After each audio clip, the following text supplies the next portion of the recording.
With Jurassic World just coming out in a couple of days, I figured now is as good a time as any to talk about the Jurassic Park movies. And I'm going to be leaving in a couple of days to a convention in Minneapolis, so if I seem a little frantic while in these reviews, it's because I'm recording them very quickly. So the lesson here is, don't procrastinate. This is actually going to be my 50th movie review, which is actually kind of appropriate because Jurassic Park is one of my favorite movies, if not my favorite movie. As a kid, Jurassic Park made me want to become a paleontologist, and there were a ton of things in the late 80s and early 90s to push me towards that interest. Stuff like Land Before Time, We're Back at Dinosaur's Tale, even Barney. You have to understand, dinosaurs were everywhere in the early 90s, so I'm sure a lot of people my age that were kids back then really did get that interest in dinosaurs. And a lot of them because of Jurassic Park, which I actually have the original book to, which I need to go get real quick. And I got it. Well, this is Lost World, but we'll talk about that later. This is Jurassic Park.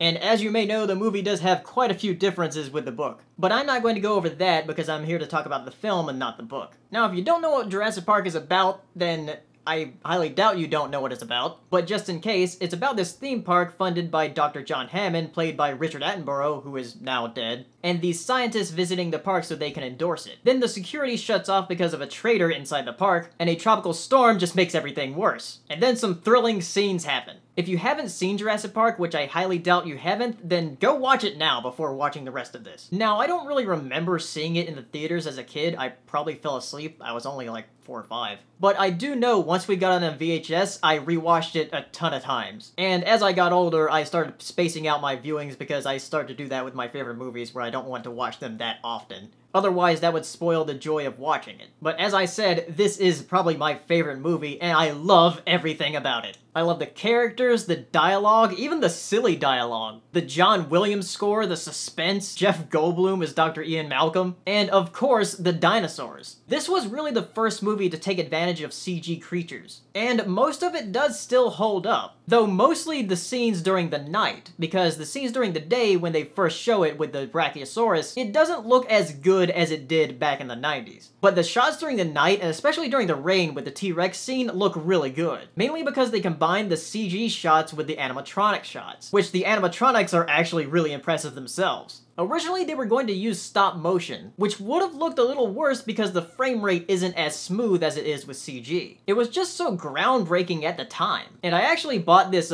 book here called The Making of Jurassic Park, and it has a bunch of different little snippets about the making of the film. There's even storyboards of the different scenes in the movie. And it's just interesting to see the differences of the storyboard and the final shots. Also, I used to have the DVDs to the film, but eventually I'm going to get the Blu-rays, maybe the special edition one, I'm not sure if I want to do that. I'll probably get them individually because I never liked the packaging of, like, collector's editions. Unless there's some special feature available there that's not available on the regular Blu-rays. I just really love this movie, and it's really hard for me to say anything bad about it. Yeah, there are some scenes that don't make sense, like the end of the scene with the T-Rex where they are over the ledge where there wasn't really supposed to be a ledge there. But like Jim said in his review, it doesn't make sense, but fuck, it fucking works. By the way, I know I've been promoting Jim a lot lately, but really, his reviews are really good and informative, so go check them out if you haven't. So this was just me gushing about Jurassic Park, I guess. Like I said, it's one of my favorite movies, what got me interested in dinosaurs. Even though there are a ton of inaccuracies in Jurassic Park, I still love it. And it's that interest in paleontology is why I have Paleo as part of my screen name. Since, as I said earlier in the video, I wanted to be a paleontologist when I was a kid.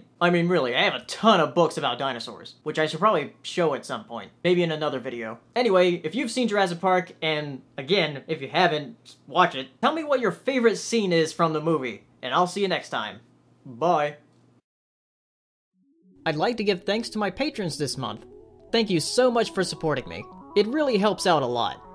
And if you'd like to support me, click the annotation for the Patreon link. And if you want more movie reviews, click the playlist. And if you haven't subscribed yet, subscribe.